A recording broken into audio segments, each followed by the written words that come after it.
नमस्कार, आपण पाहता हिरकणी न्यूज.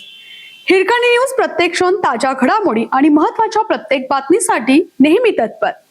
अवैध उत्खननावर रोख लावण्यासाठी स्पीड बोट कार्यरत, तरीही वैतरणा नदीपात्रात बेकायदा रेती उपसा सुरूच. पालघरमधील वैतरणा पूल लगत होणाऱ्या अवैध पद्धतीने रेती उपसा व उत्खननाबाबत उच्च न्यायालयात याचिका सुनावणीला असताना वसई व पालघर तालुक्यातील महसूल विभागाकडून अधूनमधून बेकायदा रेती उपसाविरुद्ध कारवाई केली जात असते. तसेच अवैध रेती उपशावर रोख लावण्यासाठी जिल्हा प्रशासनाने स्पीड बोट कार्यरत केली असली तरीही वैतरणा नदीपात्रात बेकायदा रेती उपसा सुरूच असल्याचे दिसून आले आहे. वैतरणा पुलालगत बेसुमार रेती उपसा करण्याच्या प्रक्रियेत नदीपात्र फोडण्याचे काम रेती उत्पादक करीत आहेत. यामुळे पुलालगतचा भाग कोसळल्याने अस्तित्वात असलेल्या पुलालगत नवीन स्टील गर्डन बसवण्याची पाळी रेल्वे प्रशासनावर ओढावली आहे. ब्रिटिशकालीन वैतरणा रेल्वे पुलाची सुरक्षितता लक्षात घेता या ठिकाणी पुलाखालून नौकालयीन मार्ग बंद करण्यात आला होता. तसेच रेल्वे पुलापासून दुतर्फा 200 मीटर अंतरावर रेती उत्खनन करण्यावर मनाई आदेश जिल्हा प्रशासनाकडून गेली अनेक वर्ष वेळोवेळी निर्गमित करण्यात येत आहे.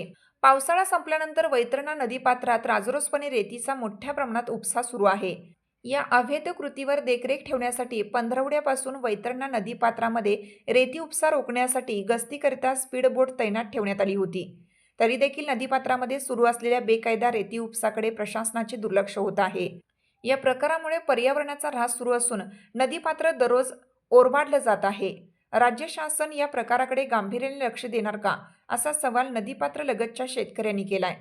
वसई तालुक्यात खानिवडे, नारंगी, मारबळपाडा व पालघर तालुक्यातील दातिवरे, खार्डी, टेंबी खोडावे इत्यादी भागांमध्ये मोठ्या प्रमाणात रेती माफिया यांचा सुळसुळाट आहे. आवश्यक परवानगी न घेता सक्शन पंपाद्वारे मोठ्या प्रमाणात वाळू काढली जाते. दररोज 7-8 बोटी सक्शन पंप लावून हजारो ब्रास चोरटी रेती उपसा केली जात असून सफाळा, पूर्व पट्टा तसेच वसई तालुक्यातील वैतरणा नदीच्या लगतच्या भागातून दररोज किमान 60-70 रेती भरून ट्रक मुंबई ठाण्याकडे जात असल्याची माहिती पुढे आली आहे. स्थानिक कामगारांना तसेच स्थानिक महसूल व पोलीस अधिकाऱ्यांना हाताशी धरून हा बेकायदेशीर प्रकार केला जात आहे. चोरट्या मार्गाने ही रेती संध्याकाळच्या वेळी आणि रात्रीच्या वेळी विक्री केली जात असल्याचे सांगितले जाते. एका बोटीत 4 ते 5 माणसे सक्शन पंपाद्वारे 2.5 ते 5 ब्रास रेती काढतात. तिथून दुसऱ्या बोटीवर लोड करून किनाऱ्यावर आणून तेथून चोरट्या मार्गाने ही रेती पुढे शहरी भागाकडे नेली जाते.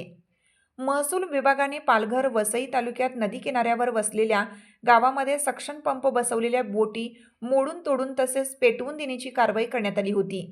तसेच नदीपात्राच्या किनारी रेती साठवून ठेवलेल्या कुंड्या उद्ध्वस्त करण्याची देखील महसूल विभाग कारवाई करताना दिसून येत आहे. अनेक वेळा कारवाई केल्यानंतर ही रेती काढण्याचा हा प्रकार सर्रास सुरू राहिल्याने कारवाईचा प्रकार दिखाव्यापुरता मर्यादित राहत असल्याची टीका होत आहे. गेल्या काही वर्षांमध्ये अवैध रेती उपशामुळे नदीचे पात्राचे रुंदीकरण होऊन विस्तारले झाले आहे. या बेकायदेशीर उपशाचा फटका किनाऱ्यालगतच्या शेतकऱ्यांना बसत आहे, तर पारंपरिक मासेमारी करणाऱ्या मच्छीमारांनाही या रेती उत्खननाचा मोठा त्रास होत आहे. दररोज रात्रीच्या वेळी चोरट्या मार्गाने रेती नेत असताना डंपरच्या आणि ट्रकच्या आवाजाने गावांची झोप उडत आहे. त्यामुळे गावातील नागरिक देखील त्रासलेले आहेत.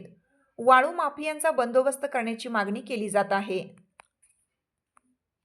आपल्या हिरकणी न्यूज चॅनलला लाईक करा, शेअर करा आणि सबस्क्राईब करायला विसरू नका. आणि रहा अपडेट.